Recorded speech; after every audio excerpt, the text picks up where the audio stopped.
Bismillahirrahmanirrahim. Assalamualaikum warahmatullahi wabarakatuh. Perkenalkan, nama saya Muharib Al-Hilali, mahasiswa PPG Transformasi Kementerian Agama Republik Indonesia, LPTK, UIN Sunan Kalijaga, Yogyakarta. Saya adalah guru PAI di SMA Sahabatku, Yogyakarta. Untuk tujuan rekaman video uji kinerja, saya akan mengajar di kelas 12 SMA Sahabatku dengan materi PAI Bab 5 Sejarah Perkembangan Peradaban Islam di Dunia. Tujuan pembelajaran yang ingin dicapai adalah supaya peserta didik dapat memahami dan nantinya dapat menganalisis bagaimana perkembangan Islam di berbagai macam wilayah yang ada di dunia. Metode pembelajaran yang saya gunakan dalam uji kinerja nanti saat pembelajaran adalah metode cooperative learning yang nanti juga akan dipadukan dengan metode pembelajaran problem based learning. Demikian yang dapat kami sampaikan. Terima kasih. Assalamualaikum warahmatullahi wabarakatuh. Assalamualaikum warahmatullahi wabarakatuh. Kaifa halukum? Madza darsuna al-ana? Oke, Ustaz presensi terlebih dahulu untuk kehadirannya. Alam, boleh diwakili ketua kelasnya untuk memimpin berdoa. Silakan. Kartu ekspresi yang menggambarkan kalian merasakan siang ini perasaan apa ya. Semuanya ikuti gerakan ini ya. Kita ice breaking dulu memecah kenantukan. Ustadz sampaikan kembali sebagai penguat, pendidikan agama Islam atau materi pendidikan agama Islam ini sejatinya adalah materi yang kita kenal dengan, kalau istilahnya di sekolah kita adalah mata pelajaran diniyah atau mata pelajaran keagamaan, sehingga unsur-unsur di dalamnya ada akidah akhlak, Quran hadis, dan kalau dilihat dengan judul perkembangan peradaban Islam di dunia, ini kategori subjek apa? Tarikh atau sejarah Islam. Astagfirullah. Wal takum minkum ummatun yad'una ilal khairi wa ya'muruna bil ma'rufi wa yanhauna 'anil munkar wa ulaika humul muflihun. Tujuan pembelajaran ya. Ada 5 ya. Yang pertama, menjelaskan perkembangan peradaban Islam di dunia, mengidentifikasi bukti-bukti sejarah peradaban Islam di dunia, menjelaskan biografi tokoh, menganalisis perkembangan peradaban Islam, dan menganalisis hikmah perkembangan peradaban. Ini ada infografis, atau nama lain infografis apa? Mind map, betul. Atau peta pikiran, peta konsep. Oke, kasih tepuk tangan buat teman yang tadi bisa jawab. Bisa ya? Bagus ya. Artinya kalian memahami ya. Oke, infografis, mind mapping atau peta konsep atau peta pikiran yang akan kita bahas pada materi pada peradaban Islam di dunia adalah apa korelasinya ayat ini dengan sejarah peradaban Islam di dunia? Yes. Kasih A+. Dakwah. Coba Ustadz lempar pertanyaan pemantik. Menurut kalian, kenapa Islam ini bisa sampai ke negara kita ya? Dulu mungkin belum Indonesia tapi Nusantara.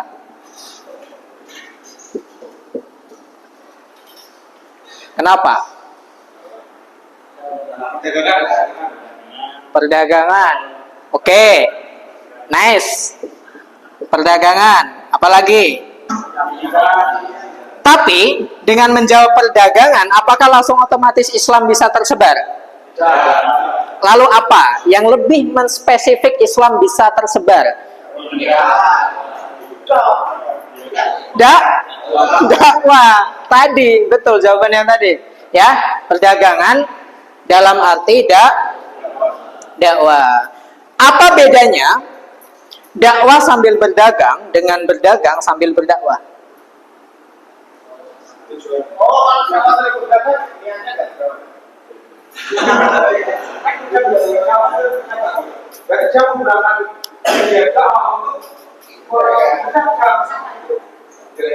Betul. Jadi sesuai dengan kata awal yang disebut lebih dulu. Kalau dakwah sambil berdagang berarti pokoknya adalah dakwah. Tapi kalau dagang sambil dakwah berarti dakwanya sambilan. Sebenarnya memang para ulama itu naik kapal yang waktu itu memang sedang berada di jalur perdagangan.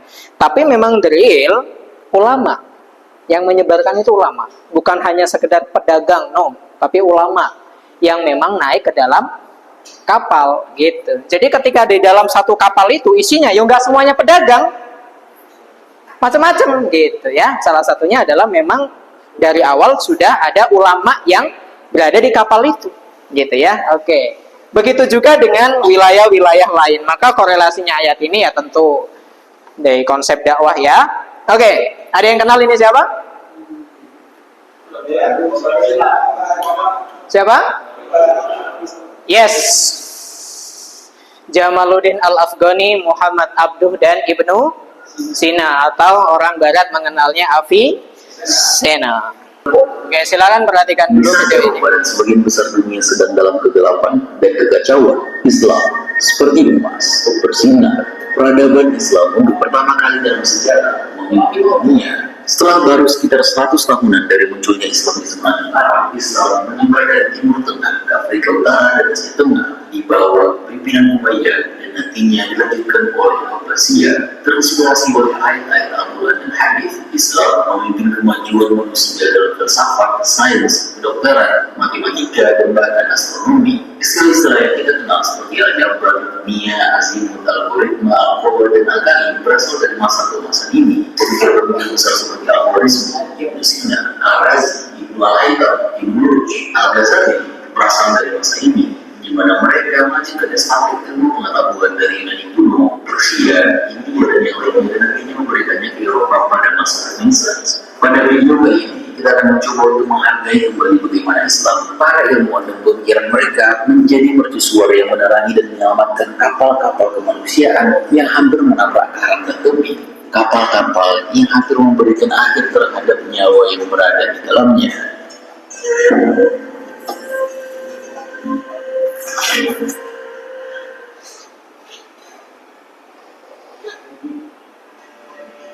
Kekuasaan Islam berkembang pesat setelah wafatnya Nabi Muhammad SAW pada tahun 632 Masehi. Khulafaur Rasyidin memulai ekspansi besar wilayah Islam di luar semenanjung Arab termasuk Persia, Lebanon, Mesir, dan sebagian Afrika Utara. Kemudian Umayyah memperluas Islam hingga ke Spanyol dan India, dan nantinya dilanjutkan oleh Abbasiyah dengan revolusinya dan mendirikan Baghdad sebagai ibu kota dan menjadikannya pusat kebudayaan dan ilmu pengetahuan dunia. Kekhalifahan Abbasiyah menjadi zona perdagangan baik barang dagang, budaya maupun pengetahuan dari Persia, India, dan bahkan Bizantium. Banyak bahasa, budaya, dan ilmu pengetahuan mengalami perkembangan. Tingkat literasi juga tinggi berkat fokus Islam pada Al-Quran dan hadis. Dalam Al-Quran sendiri, ayat pertama yang diturunkan adalah Iqra, yang memiliki tafsir bacalah, perhatikanlah, pahamilah, mengertilah. Semua tafsir mengartikan bahwa ini menyuruh untuk mencoba mengerti. Yang bisa kita interpretasikan bahwa langkah pertama dalam beragama adalah mencari ilmu pengetahuan, mencoba untuk mengerti.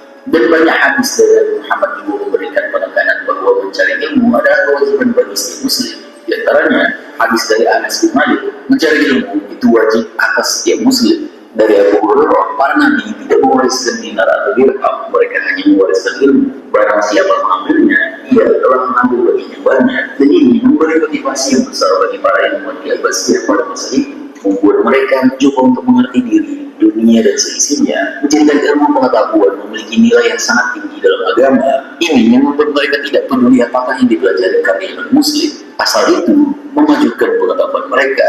Meskipun kita tidak bisa dengan tepat. Info apa yang bisa kalian tangkap? Ada yang tahu tadi ngisahin zaman kapan? Daulah? Iya, Daulah? Betul. Siapa tadi yang jawab Mas satu? Kasih tepuk tangan. Masa Daulah Abbasiyah ya. Masa di mana Islam itu berada pada puncak kejayaan ya, the golden age of Islam ya. Bagaimana Islam itu berada pada puncaknya. Sampai dikatakan ketika Islam berada pada puncak, benua Eropa yang sekarang mungkin lebih mendominasi zaman dahulu itu masih terpuruk, masih tertinggal. Bahkan ketika ada orang yang sakit, itu justru cenderung dimaknai apakah itu kutukan sihir. Ilmu medis belum berkembang. Kebalikannya, dunia Islam melahirkan yang tadi kita sempat ada fotonya ya, Ibnu Sina, Avicenna, itu adalah orang pertama yang menulis tentang ilmu bedah. Sudah cukup video pemantiknya untuk memantik diskusi kita. Ustadz juga tidak akan berbicara panjang lebar di hadapan kalian. Ustadz sebagai fasilitator, kalianlah yang menjadi ujung tombak utama. Kalian berdiskusi satu sama lain dan kemudian nanti kalian akan ya bekerja sama ya di diskusi tersebut. Ustadz akan membagi kalian menjadi 5 kelompok dan nanti Ustadz akan masing-masing bekali materi untuk kalian diskusikan. Setelah diskusi selesai, kalian presentasi, kemudian ditanya oleh kelompok yang lain. Mana masih punya energi? Masih lah ya? Oke, Ustadz bagi kelas ini ada berapa? 12. Oke, kita hitung dulu ya. Berarti 1 sampai 5 ya. Coba berhitung. 1, 2, 3, 4, 5, 2, 3, Oke, yang satu dengan yang satu, yang dua dengan yang dua, boleh mejanya dempetkan. Oke, silakan. Yang satu mana?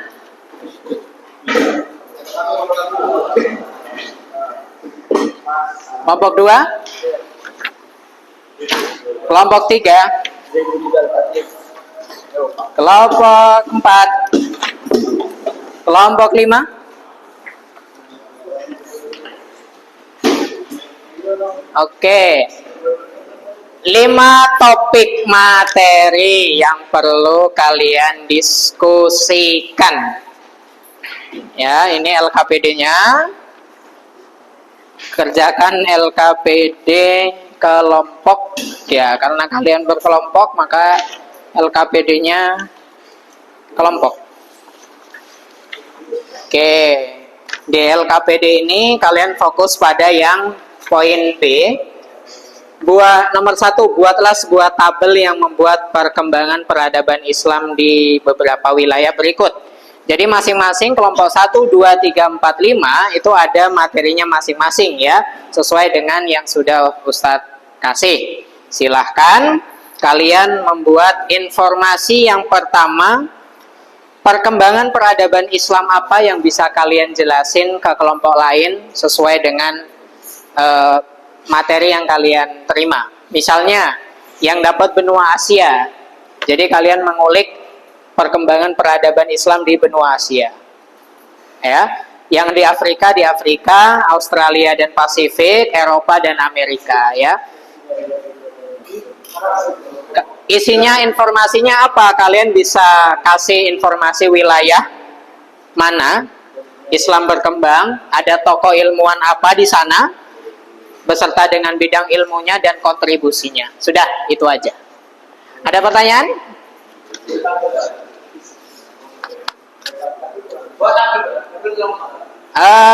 Dibuat infografis saja. Misalnya, ya tabel boleh, untuk memudahkan. Infografis juga boleh, ya. Ya langsung di situ, di lembar sebaliknya ya. Aduh. Ini lembar sebaliknya kosong, boleh langsung di situ. Tulis nama kelompoknya, jangan lupa.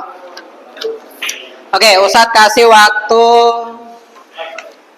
sekitar berapa? Ya, secukupnya kalian, gitu ya. Silakan. Ustadz akan menilai kerja kelompok kalian. Harus aktif ya, nggak boleh cuma satu orang yang bekerja. Diskusi ya, diskusinya harus hidup.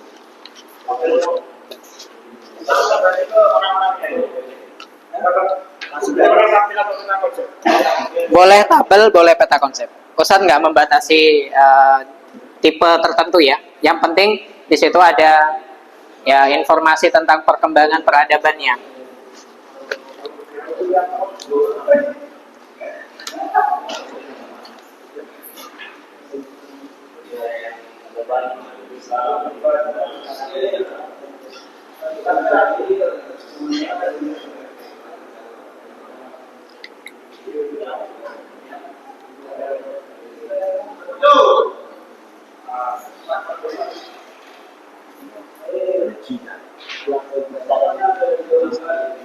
Pertama, Ya, banyak umat muslim yang dalam kesempatan manuskrip ya. Jadi kan semua ilmu pengetahuan itu sebenarnya dari orang kriminal bukan dari muslim. Nah, ini menarik pertanyaannya. Kasih tepuk tangan buat Mas Hanif. Kita selalu mengapresiasi ya, karena munculnya rasa kritis itu nggak boleh mati di saat proses pembelajaran ya. Oke, kita akan dengarkan presentase dari teman kita di kelompok 5. Kasih aplaus. Yang lain tolong disimak dengan baik, kemudian berikan tanggapannya setelah teman kita selesai menyampaikan. Silakan perkenalkan diri, dari kelompok berapa dan tema apa yang dikaji bersama tadi. Silakan. Bismillahirrahmanirrahim. Assalamualaikum warahmatullahi wabarakatuh. Waalaikumsalam warahmatullahi wabarakatuh. Perkenalkan, saya Andika dan teman saya Abdul Fadli. Di sini kami akan mempresentasikan materi tentang peradaban Islam di kedua Amerika, Indonesia, yang pertama yaitu. Waalaikumsalam warahmatullahi wabarakatuh. Ya, kita kasih aplaus, oke. Sebelum kembali ke tempat duduknya, apakah ada yang ingin bertanya kepada teman-teman yang membahas Amerika? Silakan, ini dari kelompok apa? Asia. Asia. Boleh silakan. Ya.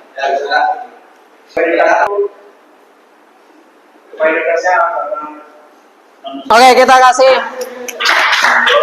aplaus ya atas jawabannya hari ini. Nanti yang menyimpulkan tidak hanya Ustadz ya, Ustadz juga nanti minta 1 atau 2 di antara kalian yang menyimpulkan. Berbicara Islam berada pada puncak kejayaan tadi ya, video tadi itu bukan untuk membangga-banggakan masa lalu, karena masa lalu sudah jadi masa. Pertanyaannya adalah apakah kita mampu ya meniru kejayaan masa lalu ya, tidak sama persis tentunya, tapi lebih baik ya. Ustadz menantikan Islam memegang puncak peradaban kembali. Ketika Ustadz tanya negara mana yang maju, kalian langsung jawab Indonesia. Kenapa Indonesia? Negara yang Islamnya mayoritas penduduknya paling banyak. Yang bisa Ustadz sampaikan adalah Islam itu memang adalah agama yang progresif, agama yang tidak diam, agama yang bergerak. Sehingga kita punya misi untuk mengenalkan Islam ke siapapun, yaitu ya, bagi yang sudah muslim kita kenalkan kebiasaan baik, bagi yang belum muslim kita kenalkan muslimnya. Nah, ini konteksnya di manapun seperti itu. Setelah ini silahkan nanti dikumpulkan ya LKPD-nya. Minggu depan kita akan berbicara Islam di wilayah lain. Kita tadi sudah melihat Islam di Amerika. Saya kira cukup. Kita sambung pada pertemuan berikutnya. Saya sampaikan terima kasih kepada semuanya. Mari kita sama-sama tutup pembelajaran hari ini dengan mengucap hamdalah. Alhamdulillahirabbil alamin. Kita sambung dengan doa kafaratul majlis. Subhanakallahumma wa bihamdika asyhadu an la ilaha illa anta astaghfiruka wa atubu ilaik. Ya Ustaz, cukup. Terima kasih semuanya. Ustaz akhiri. Assalamualaikum warahmatullahi wabarakatuh. Waalaikumsalam.